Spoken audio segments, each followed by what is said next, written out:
Authentic flavor right here, my friends. Only the best for you. Provecho, amigos.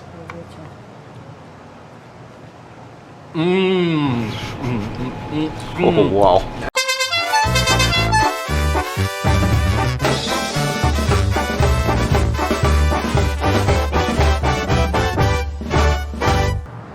Hello friends, here we are at Birrieria El Rancho. So here we are with the founder and owner Eva and her son Raul and the rest of their beautiful staff. Please introduce yourself.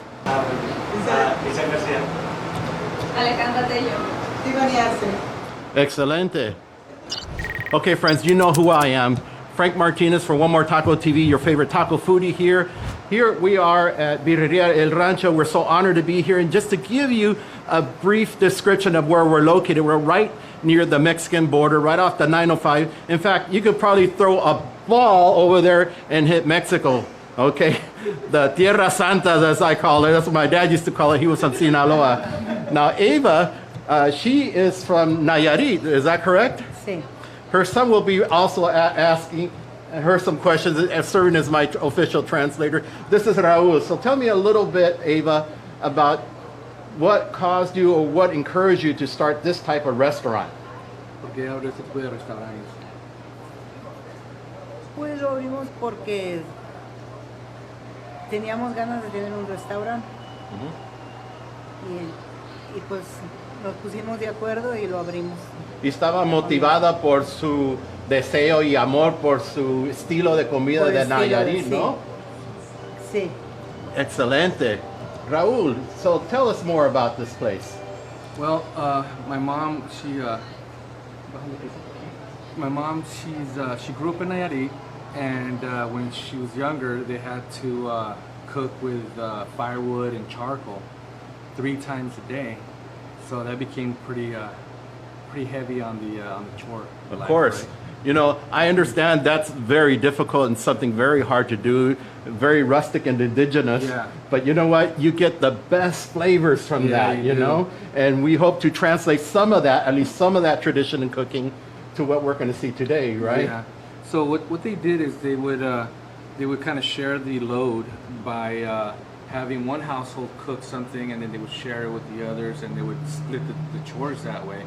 And the recipes were passed along amongst the townspeople or the rancho folk, and that's how the recipes came to be. And I mean, if you come anywhere from San Diego or Tijuana, you don't find Cochinita pibil anywhere. That's for sure. I think the last time I had it was in LA. It was fantastic, and I'm sure we're going to experience something unique and fantastic here because any of my followers, at least here in San Diego, I don't think are that familiar with this particular menu item. Yeah. So other than that, the birria is, you know, pretty authentic also. Also a low carb menu. That's what I'm interested in. Friends, look at my belly. You know, from eating all those tacos all this time, I've had to go on a low carb diet, and today is my cheat day. Yeah. So today we're going to be carbolicious. We're going to have a taco orgasm. Okay? Hopefully I don't have a taco coma today. Yeah. So let's just go and see what we're going to see in the kitchen now. Okay. They make for the tacos, they're making the handmade tortillas. Oh, you know what? That's the gold standard of any restaurant right now. Yeah, they're making the handmade tortillas for the cochinita and anything that doesn't have to be you know, fried or anything like that. You want to have it made fresh, and so she's gonna make a few right now.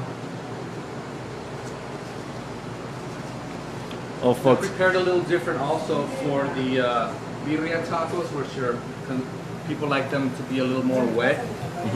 They like them to be a little bit more wet with the flavor on the tortilla. And for the cochinita, they simply just cook them straight up, and then it's all. Now the cochinita has to have that onion. So if you're not an onion lover, it's something you don't.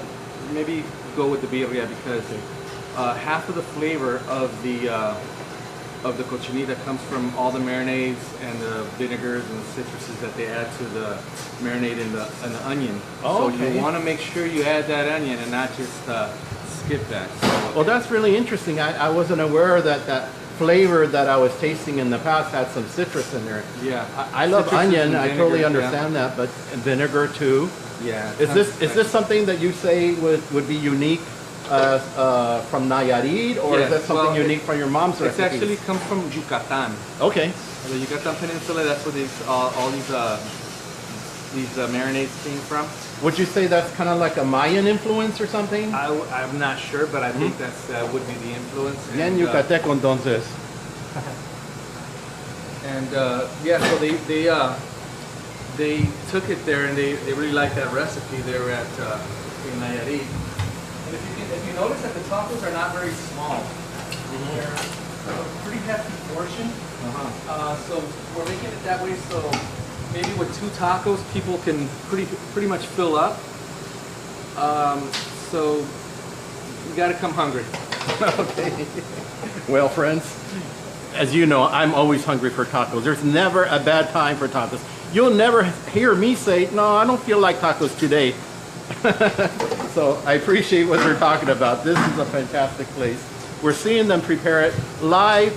As unfortunately, you're not going to have the opportunity to come into the kitchen and watch this, but I'm providing this for you as your, how would I say, your taco avatar, your taco stuntman. I'm out there sacrificing myself eating tacos just for you, so you know where the best places in Southern California are. He's adding a little flavor there to it. Okay. From the birria. Now the flavorings and the spices, where do they come from? Are they from the peppers and the... They use pods. A lot of pods. California pod. They use I forgot the different types. There's a few different pods that they use, and they make the different salsas, the different preparations. Wow, these tacos are enormous. Just look at the size of those. Oh boy. And so he's making the birria, and she's making the cochinita on this side. Okay. You notice how the cochinita has a little bit less of the juice on the tortilla? Yeah, I noticed that. You're gonna get all your juice from the onion, and you're gonna get your juices from the meat. Okay. Oh, friends, check out this plating. We are truly honored today here to experience this. You know, nobody else is going to experience this. I think we're the first ones here doing a Facebook Live, aren't we? Yes.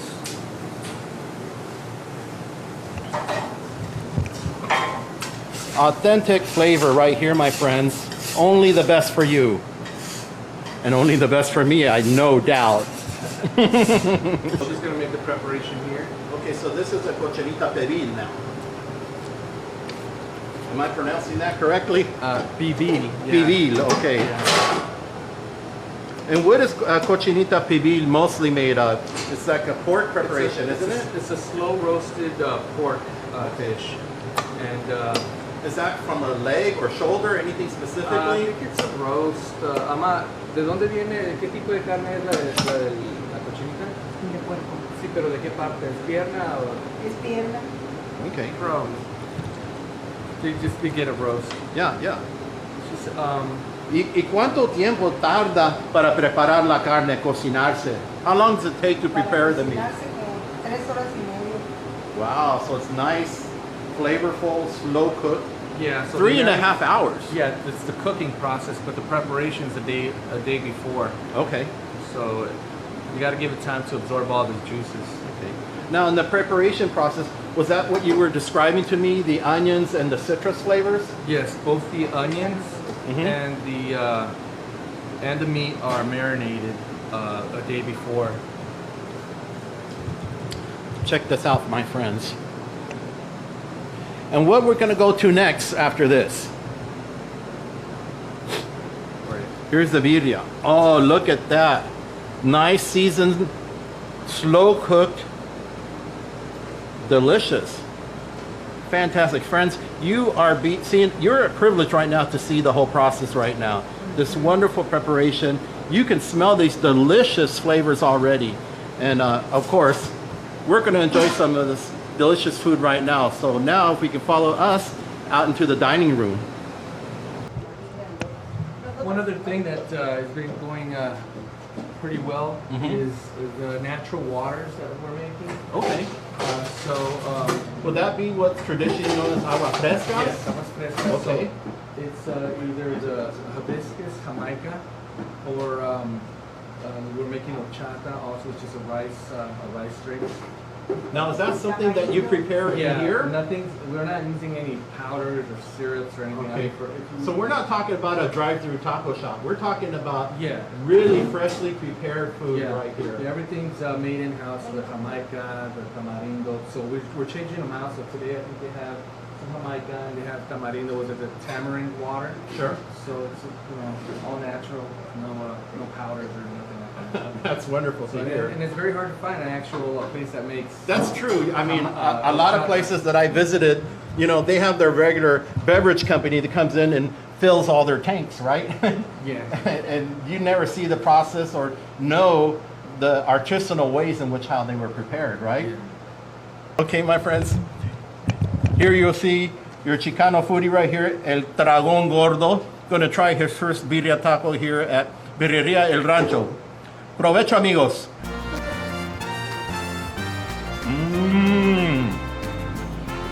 Wow. That is truly out of sight. So tender, so juicy, very flavorful. Bite. Wow.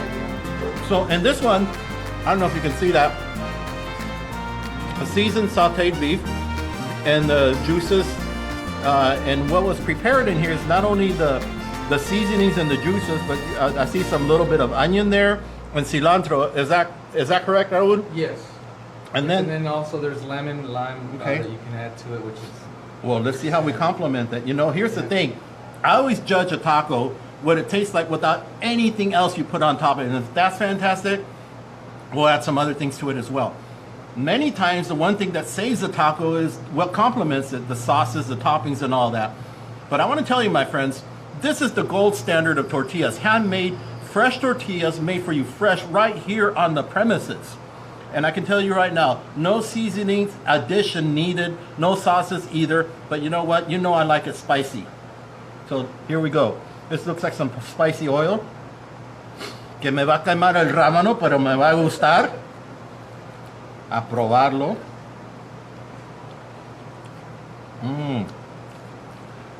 Excelente. My compliments to the chef. Let's try it with a little bit of onion there. What would you say is the tradition behind the radishes?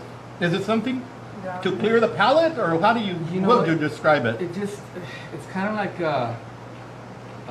an adjunct to your food. In Mexico, whenever you eat tacos, they tend to have radishes next to it, and it's just a really common thing to have, kind of like salt and pepper next to you and some lime. It's always, they always have a little bit of radish. So now I just added some, what is this, pickled onions, isn't it? yes, that's the ones that we put in the Pickled Cochinita, onions, my so friend. some people like it on there too.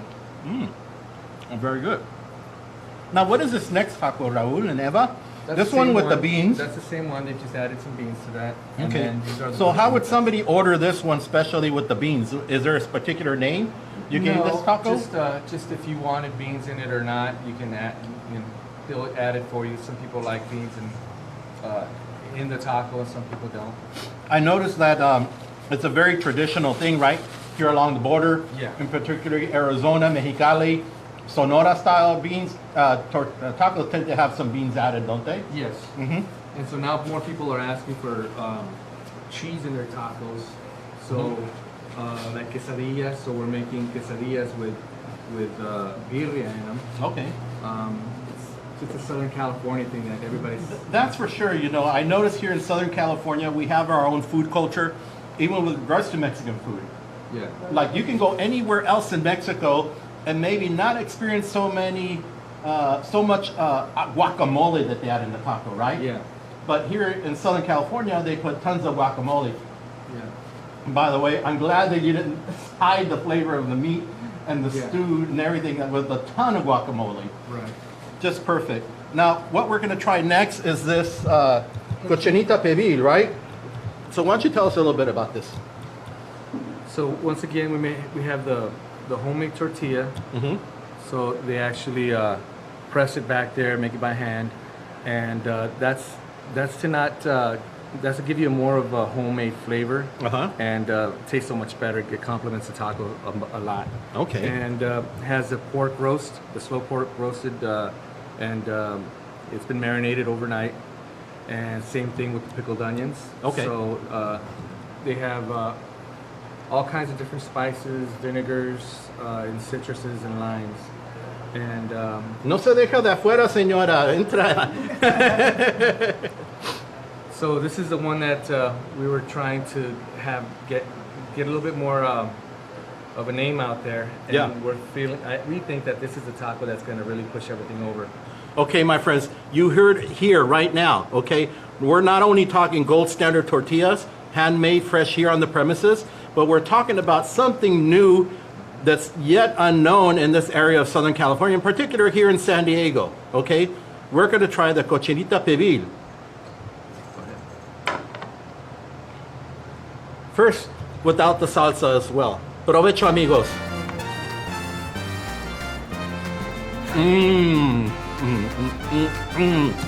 Friends, let me tell you, this taco-gasm is going to lead to a taco coma if I keep eating so much of these.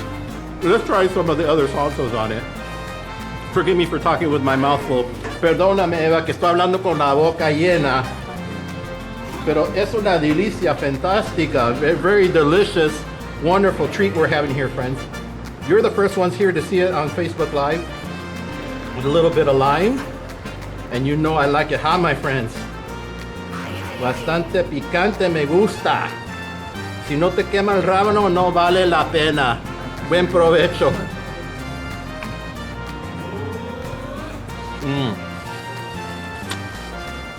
Friends, you will not regret visiting El Rancho. This is the place to be if you want birria, quesadilla, traditional, and even the traditions from Nayarit via Eva and her family, the Cochinita pibil. We're gonna complement this with some belly wash. You know what that means, some tamarind drink. Freshly made here. Not from powdered or from concentrate. Here we go, my friends. Wow. Wow, wow, wow. I know my friends out there are so jealous. Here's to you all, my taco foodies. Here we have a Jamaica fresh hibiscus tea. Wow. I wish I had 4 stomachs like a cow and I'd eat all this stuff by myself. I swear to God, I'm gonna nibble a little bit on there. But I'm doing it for you. I'm your taco foodie, avatar, you're a taco stuntman. Here is great pleasure to meet Eva and her son Raul and their wonderful staff. Staff is hiding out in the back, but that's all right. Is there a message you want to give to the people out there, Eva? ¿Qué mensaje le quieres decir al pueblo? Que vengan a probar la birria, los tacos, todo está muy rico. Es una receta de muchos años atrás. Raúl? When you try the cochinita, you're gonna have to keep coming back because that's what's happening right now. People are tasting it and they're asking for it. So come try something new, something homemade, and a good flavor. I'm telling you, friends, you know your taco foodie here, Frank Martinez from One More Taco TV. I would not leave you astray, okay? Come see this place right near the border. Literally, you could throw a rock over there and hit a house in Tijuana. You don't want to do that, but you want to come here. If you want to make the effort, if you're in San Diego County area, for sure come down here. I don't care where you're at. If you're in LA, if you're in Arizona, this food is fantastic. We'll see you here. Peace, we're out, and remember, be kind to each other, love each other, and do good things for each other. Grace and peace to you, my friends. Bye.